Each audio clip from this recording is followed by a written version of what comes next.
Joe Justice here, coming to you live on Thursday, December 22nd, 2022. This is going to be my last stream before Christmas. So starting tomorrow is the day before Christmas Eve, which I'm not going to be streaming for. And then, of course, not going to be streaming on Christmas Eve or Christmas Day because they're both on the weekends. And I won't be streaming on Monday because we're going to be out busy doing Christmassy stuff. So this will be it for this week. I hope that you guys have had a great week. I hope everybody is planning to have a wonderful time with their family and getting everything ready and just having an incredible time getting prepared for Christmas.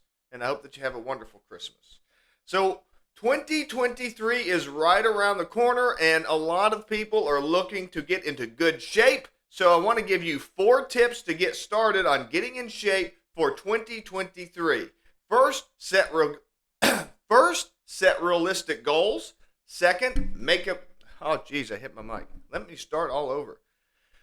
First, set realistic goals. Second, make a plan. Third, monitor your progress. And fourth, celebrate your successes. If you make this your plan for 2023, you will not only lose weight, you'll get into better shape, you'll feel more confident, and you'll be proud of yourself. And, that's important to be proud of yourself because it's important to be proud of, and that's important to be proud of yourself because while you don't want to beat yourself up for not being perfect, you do want to constantly strive to be better and better and better. That's actually what makes human beings feel the best, believe it or not. Small incremental progress and getting better at achieving your goals every single day is what makes humans feel good. And you know this because what makes you feel miserable? Those days, how do we describe feeling miserable? We say we're stuck. We say we're in a rut.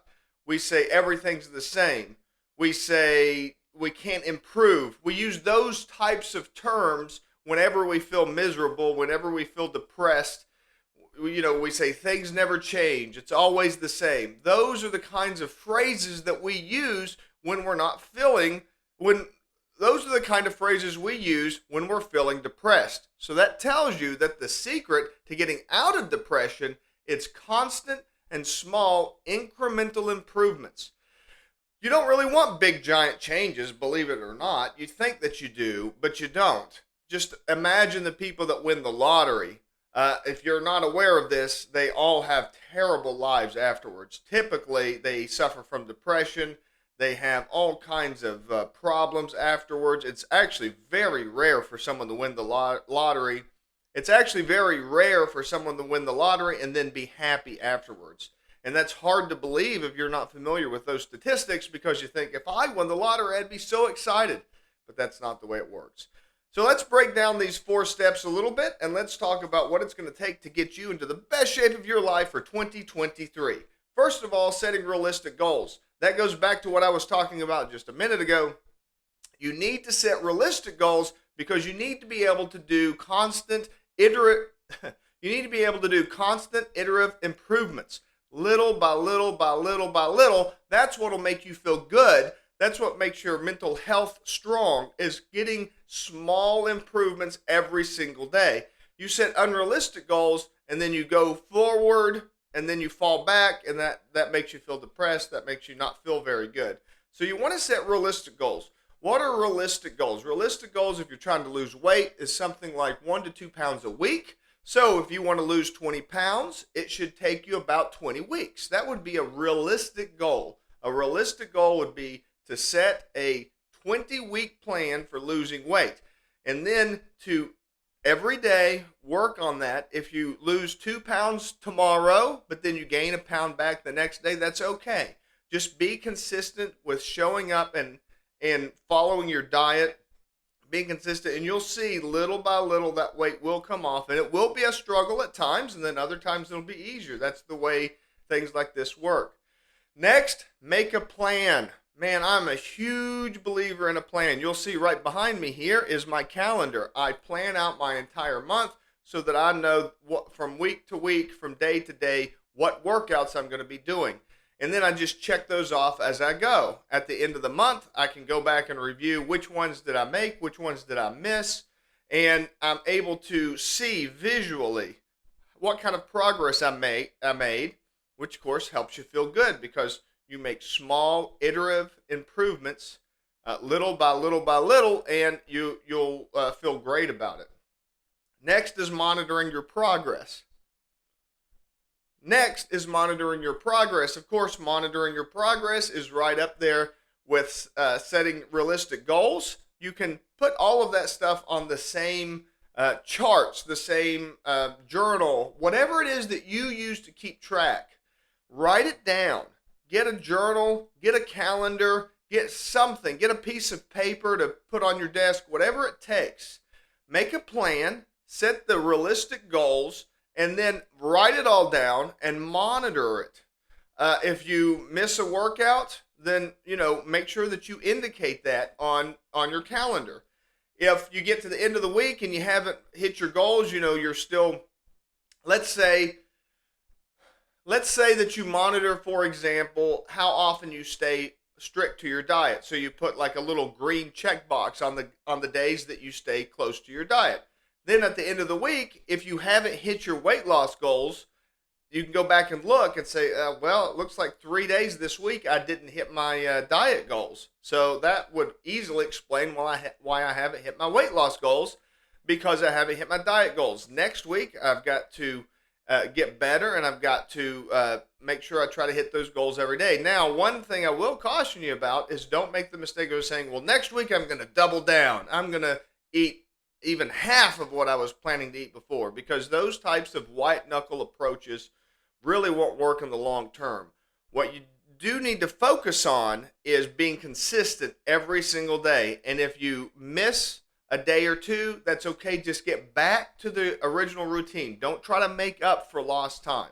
So if you miss a workout, don't try to do 2 workouts the next day. Or if you miss 3 workouts, don't try to cram it all in over the weekend or anything like that. If you miss a workout, then you missed a workout. The next day, do your next workout. And then you've got to celebrate your successes. It's an incredibly important aspect of weight loss, fitness, improving yourself, mental well-being, everything. Improving yourself and self-development is all about celebrating your successes. So you're kind of beating yourself up a little bit, and you got to think of yourself as another person. If you had a friend of yours that you were trying to help out and they did a good job, wouldn't you say to them, good job, pat them on the back, let's go out to dinner, let's go enjoy it, let's celebrate your successes? That's exactly what you would do. And you have to do that for yourself. You have to put a little bit, it's not about a carrot or a stick. You have to have a little bit of a carrot and a little bit of a stick, no matter what you're doing in life. You have to have both. You've got to be drawn and you've got to be pushed. The way that humans operate is we basically have two things that motivate us: fear and gain, or gain and pain, right? The way that humans operate is we basically have two things that kind of move us forward: pain or gain. Gain pulls us because we want to achieve that gain. Pain pushes us because we want to get away from that pain. So we have fear of something bad happening to us, which, by the way, is way more motivating than gain. Just so you know, we are about 7 times more motivated by fear than we are motivated by pleasure. And then you've got the gain that kind of pulls you along. So you want both. You want to celebrate your successes, and you want to reward yourself for when good things happen. It can't be all pain all the time. You can't be afraid of, not meeting your expectations all the time. You also have to feel good when you do meet those expectations, when you do achieve those goals. So it's really important to have both the pain and the gain in your, calculation for achieving the mental state that you want to be in to achieve your goals. You have to have both pleasure and fear to pull you along. But at the end of the day, fear is the bigger motivator. So don't be afraid of fear. Use it and harness it. Find things about yourself that you don't like, and like I say, don't focus on them. Don't make them their only thing, but do keep that in the back of your mind, because fear will propel you forward. And then you can use the positive mindset. You can use a positive outlook to pull you forward. And you're going to need that on the days when things get tough. You're going to need that positive mindset, because fear doesn't usually work on the days when things get really difficult. I hope you found this helpful today. I hope you're going to show up big in 2023. I want to be part of that. Join my group and join along with me, and let's do this fitness journey together. You have a great weekend. Have a Merry Christmas, and I will see you guys after Christmas. Take care, and bye-bye.